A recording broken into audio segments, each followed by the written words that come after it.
Subscribe करें technical Husnain Sidhu channel को और बेल आइकन को दबाइए लेटेस्ट टेक्नोलॉजी वीडियो सबसे पहले देखने के लिए। अस्सलाम वालेकुम everyone, this is Husnain from technical Husnain Sidhu. दोस्तों, आज की हम इस वीडियो में बात करेंगे C++ लैंग्वेज के बारे में और सीखेंगे कुछ इसकी बेसिक। अगर आप इन बेसिक को अच्छे तरीके से सीख लेते हैं और समझ लेते हैं तो आप इस काबिल हो जाएंगे कि आप अपनी गेम्स बना सकें और उसके अलावा जो स्मॉल प्रोजेक्ट्स होते हैं C++ लैंग्वेज को इस्तेमाल करते हुए वो आप बना सकेंगे। तो यार, मैं कोई बहुत मुश्किल लैंग्वेज नहीं इसमें इस्तेमाल करने वालों को बहुत मुश्किल तरीके से तमहीदें बांध के नहीं सिखाने वाला आपको, बल्कि मैं बिल्कुल एक फ्रीली फ्रैंकली लैंग्वेज यूज़ करते हुए आपको सिखाऊंगा ताकि आप इसको बेहतर तरीके से सीख सकें और अच्छे तरीके से सीख सकें और आपको पता चले कि ये C++ लैंग्वेज किस बला का नाम है और इस बला को कैसे काबू में लाना है और काबू में लाने के बाद इससे कैसे फ़ायदा उठाना है। तो दोस्तों, अगर आप भी C++ लैंग्वेज की बला को काबू में करना चाहते हैं और इससे बहुत से फ़ायदे उठाना चाहते हैं तो आपसे एक रिक्वेस्ट है कि वीडियो को स्किप मत कीजिएगा। अगर आप वीडियो को स्किप कर देते हैं, कहीं से आगे पीछे कर देते हैं, तो जो कुछ स्टेप्स आपको इस वीडियो में सिखाए जाएंगे C++ लैंग्वेज के बारे में और आपको जो बेसिक ट्रिक्स बताई जाएंगी कि कैसे आप अपनी गेम्स और स्मॉल प्रोजेक्ट्स बना सकते हैं, तो हो सकता है कि वो आपसे मिस हो जाएं, क्योंकि जो पिछली चीज़ें मैं आपको बताऊंगा वही आगे इस्तेमाल होंगी, अगले प्रोजेक्ट्स में वही चीज़ें लगेंगी।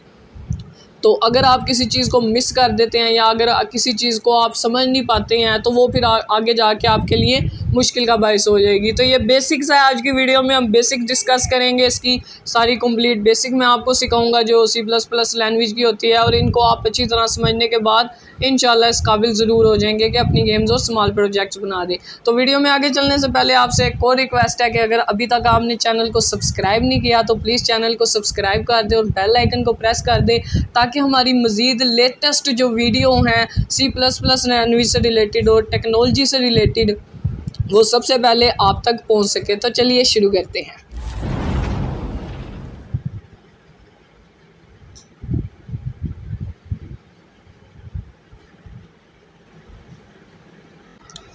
तो दोस्तों, आज की ये वीडियो में मैं आपको C++ की लैंग्वेज की जितनी भी बेसिक है वो मोबाइल फ़ोन को इस्तेमाल करते हुए बताऊंगा और मोबाइल फ़ोन पर ही उनके प्रैक्टिकल करके दिखाऊंगा ताकि आपको जो है इसकी समझ लगे और साथ साथ आप सीखते भी जाएं और समझते भी जाएं। तो चलिए शुरू करते हैं। सबसे ऊपर जो आप देख रहे हैं नंबर 3 पर ये वाली लाइन, ये लाइन जो आप देख रहे हैं इसको हम बोलते हैं हेडर फाइल या लाइब्रेरी फाइल। दोस्तों, जैसा कि आप सभी लोग जानते हैं कि एक लाइब्रेरी होती है, उसमें डिफरेंट किताबों का मजमूआ होता है, यानी कि डिफरेंट किताबें वहाँ पे पड़ी होती हैं।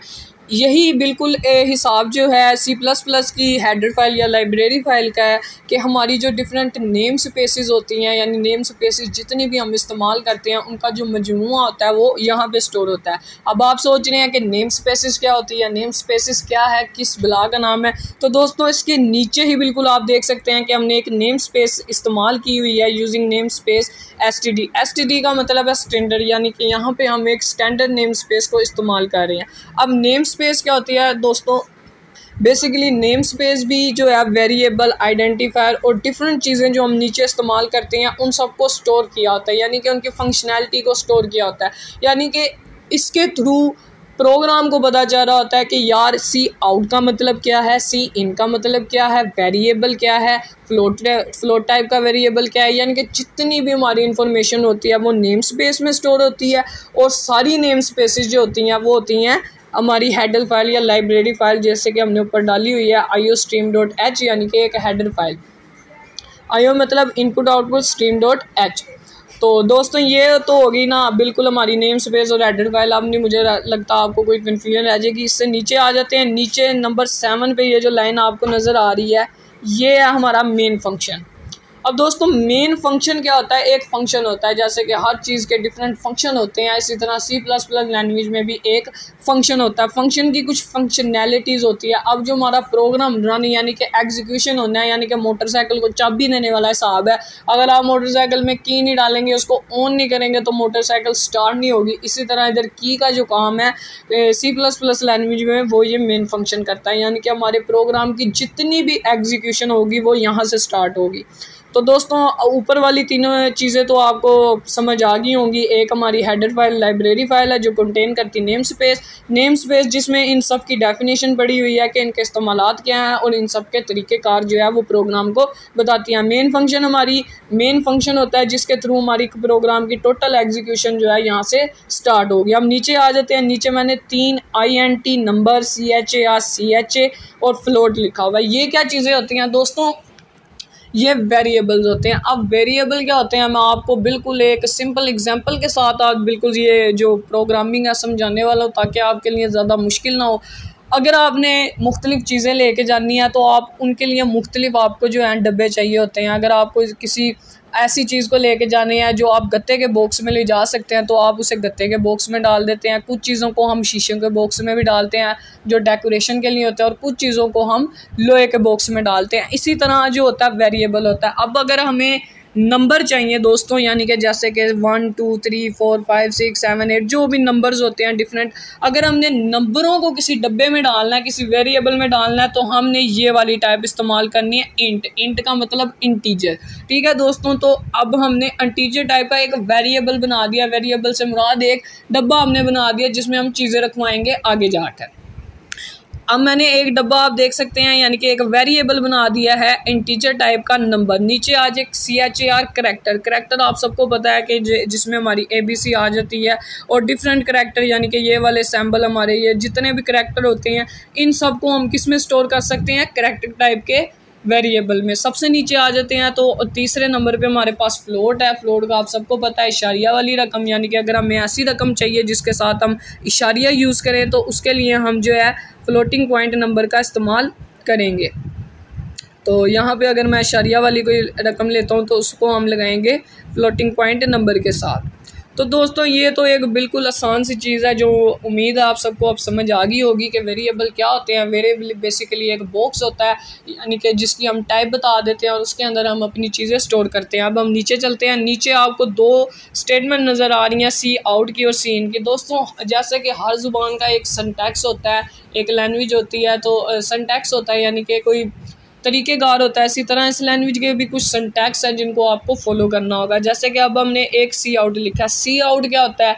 अब आप ये स्क्रीन देख रहे हैं, इस स्क्रीन पर ये हमारा सी आउट की कमांड है। इस स्क्रीन पे आप देख सकते हैं कि ये जो अल्फाज हैं, ये जो करैक्टर्स हैं, ये सब शो हो रहे हैं। तो ड्यूरिंग प्रोग्राम की एग्जीक्यूशन अगर हमने कोई करैक्टर जो है वो स्क्रीन पर शो करवाना है तो हम इस्तेमाल करते हैं सी आउट का। आपको मैं अभी प्रैक्टिकली दिखाता हूँ। आप देख सकते हैं कि सबसे ऊपर क्या लिखा हुआ है, एंटर अ नंबर। तो ये मैं रन करता हूँ। जी हाँ फ्रेंड, तो आप देख सकते हैं कि ऊपर लिखा आ गया एंटर अ नंबर। उसके अलावा जो एग्जीक्यूशन के बाद हमारी जो आउटपुट स्क्रीन है इस पर कुछ भी शो नहीं हो रहा। इस पर सिर्फ एक स्टेटमेंट शो हो रही है, एंटर अ नंबर, जो कि हमने दी है, सॉरी ऐड आ गया, जो कि हमने दी है सी आउट के अंदर। तो ये तो हमारा जो है ना ये सी आउट होगी आउटपुट की स्क्रीन, यानी कि जब हमने एग्जीक्यूशन के बाद अपनी आउटपुट स्क्रीन पर अगर कोई चीज़ शो करवानी है तो हम किसका इस्तेमाल करेंगे? सी आउट का। अब सी आउट को लिखने का सिंटैक्स है, आपने सी आउट लिखना है, उसके बाद आपको ये वाले 2 सिंबल यानी कि जो लेस देन के 2 सिंबल होते हैं इनको डालना है। इनको डालने के बाद अगर आपने बिल्कुल वैसे ही चीज़ स्क्रीन पे शो करवानी जैसा कि आप दिखाना चाहते हैं तो आपको डबल कोट्स जो होते हैं उनका इस्तेमाल करना है। अब डबल कोट का इस्तेमाल करके मैं डाल देता हूँ ये डॉलर के साइन। और याद रखना है कि हर स्टेटमेंट का, हर कमांड को जो टर्मिनेट करना है यानी जो ख़त्म करना है वो आपने करना है सेमीकोलन के साथ। अब सेमीकोलन मैंने लगा दिया, मुकम्मल इसका सिंटैक्स पूरा हो चुका है। अब आपको मैं दिखाता हूँ। तो फ्रेंड आप देख सकते हैं कि जो डॉलर के साइन हमने डाले हैं पहले वो शो हुआ है, देन हमारी कमांड शो हुई है। तो अब इससे आपको बिल्कुल क्लियर हो गया होगा कि सी आउट का इस्तेमाल हम क्यों करते हैं। सी आउट से नीचे आ जाते हैं सी इन की तरफ। सी इन क्या होता है? यानी कि कोई चीज़ इन करना यानी कि डालना। अब दोस्तों हमने ऊपर जो एक डब्बा बनाया था इंटीजर टाइप का, अब वो बॉक्स खाली है, जाहिर सी बात है हमने उसमें कोई चीज़ डालनी है। तो उस चीज़ को डालने के लिए हमने जो सोर्स इस्तेमाल करना है वो सोर्स होगा सी इन, यानी कि सी इन के थ्रू अब हम इस इंटीजर के अंदर कोई वैल्यू डालेंगे। जैसा कि मैंने आपको बताया, पहले ही बताया कि ये एक बॉक्स है और इस बॉक्स के अंदर हमने कोई चीज़ डालनी है, उसका जो सोर्स है वो बनेगा सी इन। उसका प्रैक्टिकली मैं आपको करके दिखाता हूँ। यहाँ पे आगे स्क्रीन की जो एग्जीक्यूशन होती है वो रुक जाएगी। इसी तरह हमने डिफरेंट बना लिए हैं, एक करैक्टर बना लिया है और एक फ्लोट पॉइंट नंबर का सी आउट बना लिया और तीनों बॉक्सों का सोर्स बना दिया है, सी इन लिख दिया है कि हम जो वैल्यूज़ हैं वो इन 3 बॉक्सेस में डाल सके। तो अब इसको रन करके देखते हैं। तो फ्रेंड्स सबसे पहले क्योंकि हमने सी आउट में फर्स्ट कमांड को लिखा है एंटर अ नंबर, तो हम एक नंबर एंटर कर देते हैं। देन अब प्रोग्राम जो है वो नेक्स्ट स्टेटमेंट पर आ गया क्योंकि हमने सी इन बॉक्स में एक रकम डाल दी। अब हम नेक्स्ट बॉक्स की तरफ चलते हैं, एंटर अ कैरेक्टर। कैरेक्टर की जगह मैं कोई कैरेक्टर डाल देता हूँ, एच को एंटर कर देता हूँ। देन हमारे पास आ गया फ्लोट नंबर, फ्लोट नंबर को ही एंटर कर देते हैं। तो आप देख सकते हैं कि जो फुल नीचे अब हमारी तीनों वैल्यूज़ जो शो हो चुके हैं, यानी कि एक नंबर 10, उसके बाद जो सेकंड हमने कैरेक्टर डाला है एच, और थर्ड जो हमने फ्लोटिंग पॉइंट नंबर की वैल्यू डाली है यानी कि 7.80। तो फ्रेंड इससे आपको मुकम्मल क्लियर हो गया होगा कि ये क्या चीज़ होती है। तो इससे आपको कम्प्लीटली क्लियर हो गया है कि ये क्या है। ये बेसिकली हमारे वेरिएबल, हमारे बॉक्स हैं, और कोई चीज़ हमने अगर शो करनी है, हूबहू वैसे शो करनी है, तो उसके लिए हम सी आउट के अंदर डबल कोट डालेंगे। अब इंतहाई ज़रूरी चीज़ जो मैंने आपको इधर समझानी है वो ये है फ्रेंड, इधर आप देख सकते हैं कि सी आउट में हमने डबल कोट्स का इस्तेमाल नहीं किया, जबकि ऊपर वाली तीनों स्टेटमेंट में हमने सी आउट में डबल कोट्स का इस्तेमाल किया। उसका रीज़न क्या है, अगर हम चाहते हैं कि एक चीज़ हूबहू वैसे ही स्क्रीन पर शो हो तो हमने उसको डबल कोट्स में लिख देना है। लेकिन अगर हम चाहते हैं कि कोई वेरिएबल के अंदर जो रकम एंटर हुई है वो शो हो तो आपने डबल कोट्स को नहीं डालना। उसकी मिसाल ऐसे है कि यार अगर हम बॉक्स को बाहर से दिखाना चाहते हैं तो हम सी आउट में डबल कोट्स लगा देंगे कि यार जो है वो देख लो। लेकिन अगर हम बॉक्स के अंदर की वैल्यू दिखाना चाहते हैं, यानी कि बॉक्स के अंदर क्या है, यानी कि वेरिएबल के अंदर क्या एंटर हुआ है, वेरिएबल के अंदर इस वक्त क्या चीज़ है, तो फिर हमने डबल कोट्स नहीं लगाने। अब आप देख सकते हैं कि नंबर CHA और फ्लोट जो यानी कि जो हमने वैल्यू एंटर की हैं एंड पे वो शो हो रही हैं, यानी कि जो डब्बे के अंदर की वेरिएबल के अंदर की वैल्यूज़ अगर हम शो करना चाहते हैं तो हमने डबल कोट्स का इस्तेमाल नहीं करना। तो ये तो थी छोटी सी बेसिक यानी कि सी इन और सी आउट का तारुफ। अब हम आगे मूव करते हैं। नेक्स्ट में हम बात करने जा रहे हैं इसकी कंडीशन के बारे में। जैसे कि हम हमारी ज़िंदगी में भी डिफरेंट कंडीशंस आती हैं, उसी तरह C++ लैंग्वेज में भी हम डिफरेंट कंडीशन का इस्तेमाल करते हैं। बहरहाल आज हम दो के बारे में बात करेंगे, इफ़ एल्स और इफ़ एल्स इफ़ के बारे में। यह कंडीशन क्या होती हैं और कैसे काम करती हैं, तो चले देखते हैं। दोस्तों सबसे ऊपर तो बिल्कुल वही आपको नज़र आ रहा है, हमारा हेडर फाइल है, नेम स्पेस और मेन फंक्शन है। एक इंटीजर टाइप नंबर यानी कि एक हमने वेरिएबल बना दिया नंबर का, ठीक है, वही मिसाल के हमने एक बॉक्स बना दिया।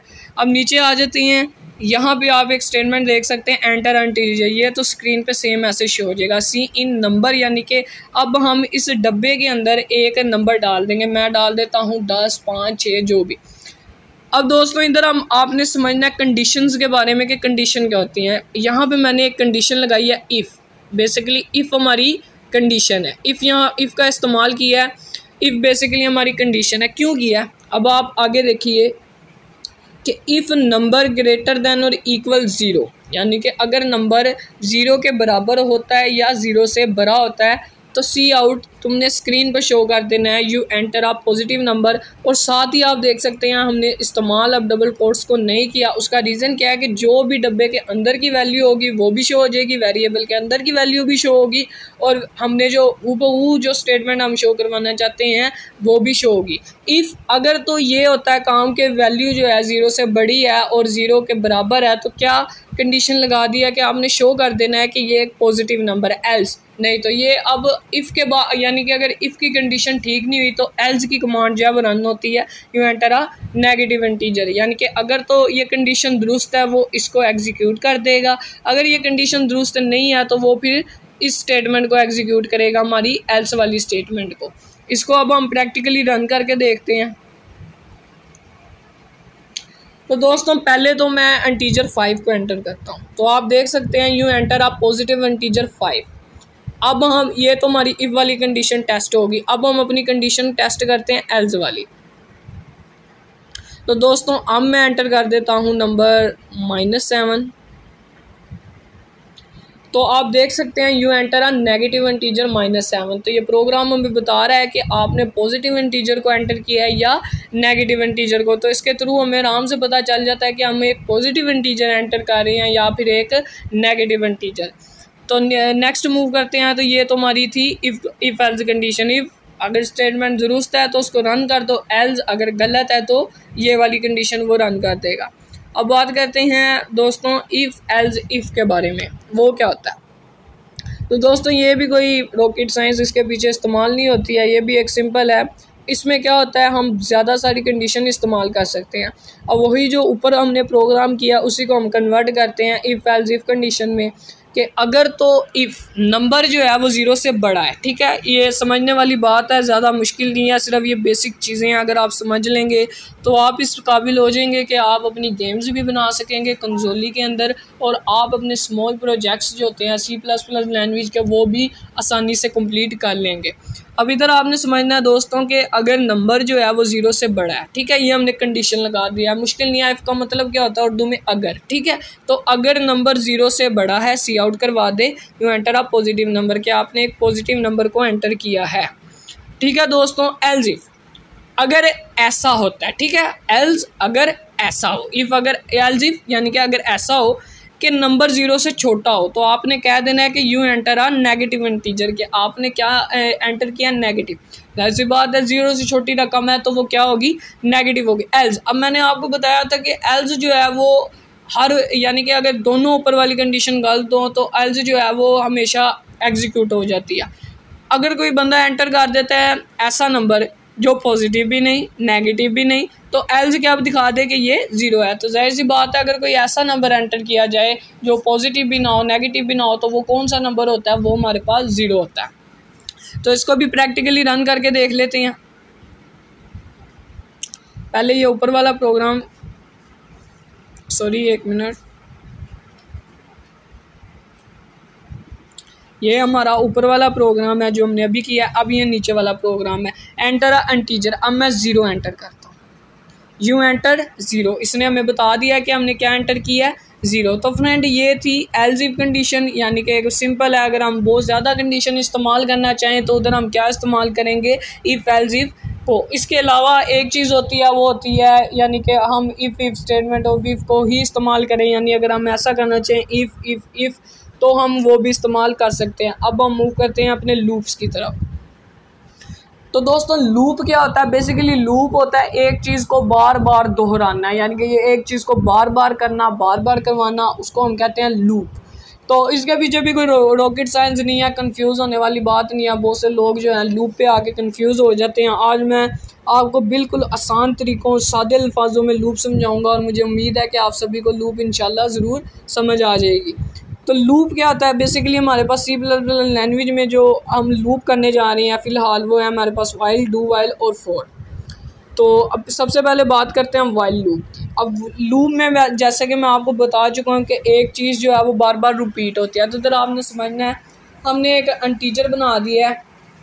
यहाँ पे आप देख सकते हैं कि हमने एक इंटीजर जो है वो बना दिया है i = 1। अच्छा ये क्या है, ये वैल्यू इनिशियलाइजेशन है। सॉरी मैं आपको पीछे बताना भूल गया हूँ कि एक वैल्यू को उसी वक्त रकम दे देना है। यानी कि एक बॉक्स हमारे पास है, हमने बॉक्स लिया है जी, लोहे का बॉक्स लिया और उसके अंदर हमने कोई चीज़ पहले से ही रख दिया। अब हम किसी से ले नहीं रहे, जैसे कि सीन में पहले हम ले रहे थे कोई रकम, अब हमें लेने की ज़रूरत नहीं पड़ेगी, हमने खुद ही पहले ही जो है ना बॉक्स के अंदर कुछ रख दिया। तो इसे कहते हैं डिक्लेयरिंग एंड इनिशियलाइजेशन, यानी हमने कोई इंटीजर डिक्लेयर भी कर दिया और उसको वैल्यू भी इनिशियलाइज करवा दिया। तो इधर वो स्टेप इस्तेमाल हुआ है। नीचे आ जाते हैं, वाइल लूप का हमने यहाँ पे इस्तेमाल किया। ये आप देख सकते हैं कि ये वाइल लूप है, इसका हमने इस्तेमाल किया है। अब इसका काम क्या है, ये प्रोग्राम को बार बार एग्जीक्यूट करवाएगा, यानी कि एक कंडीशन को, एक स्टेटमेंट को ये बार बार रन करवाएगा जब तक कि वो स्टेटमेंट गलत नहीं हो जाती। जैसे ही वो स्टेटमेंट गलत होगी ये लूप से बाहर आ जाएगा। अब गलत कैसे होती है और कैसे लूप करवाता है वो मैं आपको सिंपल वर्डिंग में समझा देता हूँ। तो यहाँ पे आप देख सकते हैं कि वाइल के आगे हमने कंडीशन लगाई है कि आई जो है, जो कि हम बता चुके हैं कि आई के बॉक्स के अंदर क्या है, 1 पड़ा हुआ है, यानी कि आई यानी कि 1 जो है वो छोटा है या बराबर है 5 के। ये हमने कंडीशन लगा दिया सी आउट आई। आपने क्या करना है, प्रोग्राम के आई को शो कर दे और आई में इंक्रीमेंट कर दे 1 का। इंक्रीमेंट क्या होता है दोस्तों, इंक्रीमेंट का मतलब होता है कि किसी वैल्यू में 1 का इजाफा करना। ठीक है, तो अब ये तब तक आई के अंदर इजाफा करता रहेगा जब तक वो 5 से छोटा है या 5 के बराबर है। इसको हम रन करके देखते हैं। जी हाँ फ्रेंड, जब हम इसको रन करते हैं आप देख सकते हैं कि 1 2 3 4 5 6 जो है वैल्यूज़ जो है हमारी लूप में शो हो गई हैं। अब आप सोच रहे होंगे यार ये तो 5 के बराबर या 5 से छोटा है, लेकिन ऐसा नहीं है, ये एक रकम है, ये ऐसा नहीं है कि सिर्फ 5 तक ही चलना है, ये 5 दफ़ा एग्जीक्यूट होगा। ठीक है, जब 5 दफ़ा एग्जीक्यूट होगा तो 6 तक वैल्यू होंगी। कैसे होंगी वो मैं आपको बता देता हूँ। सबसे पहले इधर देखिए कि हमारे लूप की जो कंडीशन लगी है, ठीक है, वो इधर हमने लगाई है कि आई जो है वो छोटा या बराबर है 5 के, वो नीचे आ जाएगा सी आउट, यानी कि वो सबसे पहले क्या सी आउट कर देगा स्क्रीन के ऊपर 1। ठीक है, उसके बाद हमने /n का इस्तेमाल किया, उसका मतलब होता है न्यू लाइन, यानी कि नीचे आ जाएगा और 1 का इंक्रीमेंट कर देगा। अब आई आप देख सकते हैं क्या हो गया 2, वो इधर जाएगा, आई को चेक करेगा। ठीक है, आई को चेक करेगा कि वो 5 से छोटा है। ठीक है, नीचे आएगा, किसको प्रिंट आउट करवा देगा 2 को।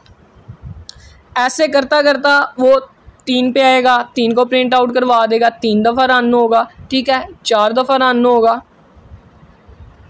इधर आएगा, तीसरी दफ़ा आएगा, 3 पे इंक्रीमेंट कर देगा। ठीक है फ्रेंड, इसी तरह जब 5वीं दफ़ा आएगा इंक्रीमेंट के बाद क्या होगा, हमारी जो वैल्यूज़ होंगी वो 5 से 6 पे चली जाएगी, यानी कि ये लूप जो होगा वो 5 दफ़ा चलेगा। सॉरी, ये फ़ोन मिस हो गया है, और हमारी वैल्यूज़ जो होंगी वो 6 जो है वो प्रिंट आउट हो जाएंगी।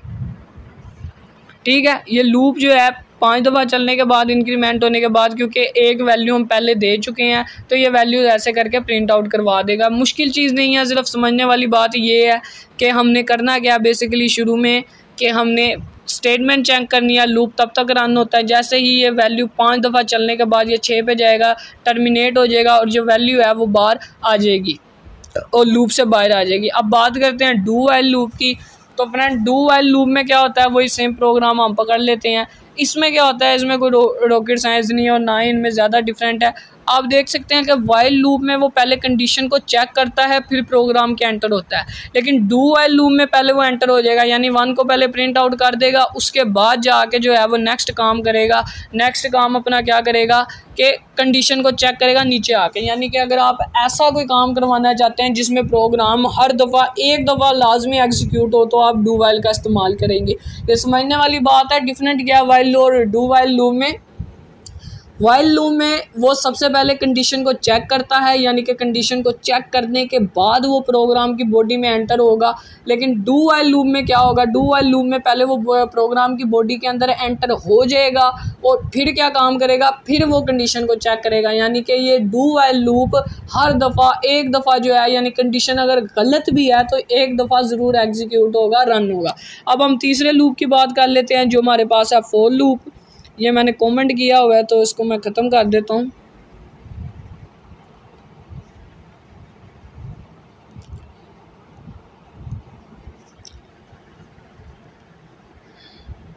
जी फ्रेंड, तो अब हम बात करने जा रहे हैं फॉर लूप के बारे में। फॉर लूप क्या होता है, ये सबसे ज़्यादा इस्तेमाल होता है और इजी भी होता है उसके निस्बत, और इसमें जो एग्जीक्यूशन होती है बेहतर तरीके से होती है। तो दोस्तों इधर आप देख सकते हैं कि इसमें पहले हमने क्या कंडीशन ही बताई है। कंडीशन क्या बताई है कि यार इंटीजर एक बना दिया, डब्बा एक बना के उसमें वैल्यू रखवा दिया हमने 1 कि आई जो है वो किसके बराबर है 1 के। दैन हमने कंडीशन दी है कि जब तक आई छोटा या बराबर है 6 के, यानी कि जब तक वो 6 के बराबर नहीं आ जाता या 6 से छोटा है, आई में इंक्रीमेंट कर दो, 1 का इजाफा कर दो। तो इसको हम रन करके देख लेते हैं। ठीक है, आप देख सकते हैं वैल्यू वेरिएबल 1 2 3 4 5 6, ये हमारा जो फॉर लूप है वो है। अब इसकी एग्जीक्यूशन का तरीक़ेकार क्या है। सबसे पहले तो ये क्या करेगा, इनिशियलाइजेशन चेक करेगा कि आई जो है 1 के बराबर है, ये एक दफ़ा ही करेगा। इसको चेक करने के बाद अब इसने बार बार नहीं करना, अब इसने बार बार कंडीशन को चेक करना है और इंक्रीमेंट करना है। ये नीचे आ जाएगा, अब देखेगा जी वैल्यू वेरिएबल आई, यानी कि आई सबसे पहले हमारे पास क्या 1 को प्रिंट कर देगा। यानी कि हमारे पास जो स्टेटमेंट आ जाएगी वो ये कुछ ऐसे आ जाएगी कि हमारे पास जो वैल्यू ऑफ वेरिएबल है, सॉरी स्पेस नहीं दी, वैल्यू ऑफ वेरिएबल जो हमारे पास है, ठीक है। स्टार्ट में क्या है, सबसे पहले हम क्या देख रहे हैं कि आई किसके बराबर है 1 के, तो value of variable I is क्या आ जाएगी सबसे पहले दोस्तों 1। देन क्या करेगा, वो यहाँ से इधर से मूव करेगा। ये प्रिंट आउट करवाने के बाद, ये जो हमने प्रिंट आउट करवाया है सब कुछ, यहाँ से प्रिंट आउट करवाने के बाद वो मूव करेगा इस तरफ, इंक्रीमेंट की तरफ। अब वो क्या काम करेगा, इंक्रीमेंट करेगा, यानी कि जो वैल्यू आई की 1 है, अब वो इंक्रीमेंट के बाद क्या हो जाएगी 2। तो नेक्स्ट स्टेटमेंट में वो क्या कर देगा, प्रिंट आउट के वैल्यू ऑफ जो ये है वेरिएबल आई इज़, अब हमारी क्या हो जाएगी, वैल्यू ऑफ आई हमारे पास आ जाएगी 2। ठीक है, वैल्यू ऑफ आई हमारे पास क्या आ जाएगी दोस्तों, अब 2। इसी तरह करते करते ये 3 करेगा, 4 करेगा, 5 करेगा, 6 करेगा। ठीक है, जब वैल्यू वेरिएबल हमारे पास 6 आ जाएगी ना फ्रेंड, वैल्यू वेरिएबल हमारे पास क्या आ जाएगी 6। ठीक है, अब ये बात समझने वाली है, वैल्यू ऑफ वेरिएबल 6 को ये प्रिंट आउट कर देगा। प्रिंट आउट करने के बाद जैसा कि मैंने आपको समझाया, सी आउट के बाद इसका नेक्स्ट मूव क्या होती है, इस तरफ, इंक्रीमेंट की तरफ। नेक्स्ट मूव किधर करता है, इंक्रीमेंट की तरफ। अब वैल्यू ऑफ वेरिएबल 6 हो चुकी है, इंक्रीमेंट के बाद वो वैल्यू क्या आ गई 7 होने के बाद अब वो चेक करेगा कंडीशन को। कंडीशन हमने क्या एंटर की हुई है कि आई लेस देन या बराबर है 6 के, लेकिन आई अब क्या हो चुका है, आई अब हो चुका है 7, यानी कि ये कंडीशन गलत हो जाएगी। ठीक है, जब ये कंडीशन गलत हो जाएगी तो वो लूप को टर्मिनेट कर देगा, जैसा कि मैंने आपको ऊपर ही समझाया है कि उसके बाद ही वो लूप को टर्मिनेट कर देता है, और टर्मिनेट करने के बाद वो उस लूप को छोड़ देता है। तो ऐसे ही क्या होगा कि 6 तक ये हमारा लूप चलेगा और 7वीं वैल्यू पर नहीं जाएगा, जैसा कि आप देख सकते हैं। ठीक है फ्रेंड, ये वैल्यू वेरिएबल 1 2 3 6 के बाद जब 7 करता है, 7 पे कंडीशन गलत होती है और लूप से बाहर आ जाएगा।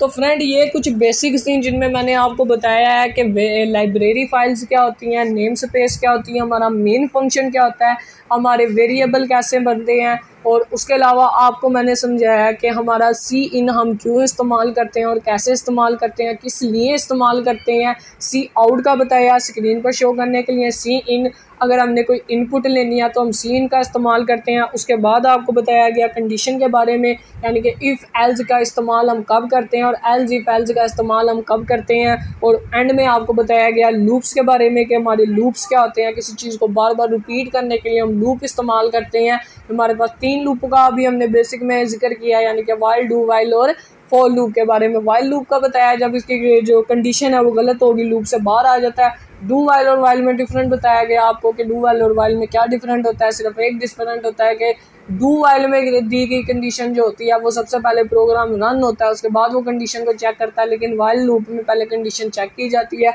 उसके बाद आखिर में हमने जिक्र किया फॉर लूप के बारे में, जिसका काम और मकसद वाइल और डू वाइल की तरह सेम ही है, यानी कि इसने रिपीट करना है, बार बार वैल्यू को रिपीट करना है। तो अगर आप इन बेसिक को अच्छी तरह समझ लिया है और अच्छी तरह आपने इनको देख लिया है और आप इनको प्रैक्टिकली रन करते हैं तो इंशाल्लाह आप इस काबिल हो जाते हैं कि आप जो हैं अपने डिफरेंट प्रोजेक्ट बना सकें, जैसा कि मैंने ऑलरेडी बनाए हुए हैं। अब आपको मैं ये देखें, ये प्रोजेक्ट जो है हमने इसी को इस्तेमाल करते हुए बनाया है। ठीक है, उसके अलावा ये कैलकुलेटर आप देख सकते हैं, आप कैलकुलेटर बना सकते हैं जो हमने बेसिक को इस्तेमाल करते हुए बनाया, और डिफरेंट प्रोजेक्ट्स हैं जो आप सिर्फ बेसिक को इस्तेमाल करते हुए बना सकते हैं और इस काबिल हो सकते हैं कि आप अपनी कंसोली में गेम भी बना सकें। डिफरेंट गेम कंसोली में बनाई जा सकती हैं अगर आप ये बेसिक को ठीक तरह समझ लिया है। उम्मीद है आपको मेरी इन बेसिक की वीडियो पसंद आएगी। अगर आपको पसंद आई है तो लाइक और शेयर ज़रूर कीजिएगा, और चैनल सब्सक्राइब नहीं किया तो सब्सक्राइब कर दें ताकि हमें हौसला अफजाई हो और हम आपके लिए मज़ीद ऐसी मज़ेदार जो है C++ लैंग्वेज से रिलेटेड वीडियोस बनाएं। Thank you so much.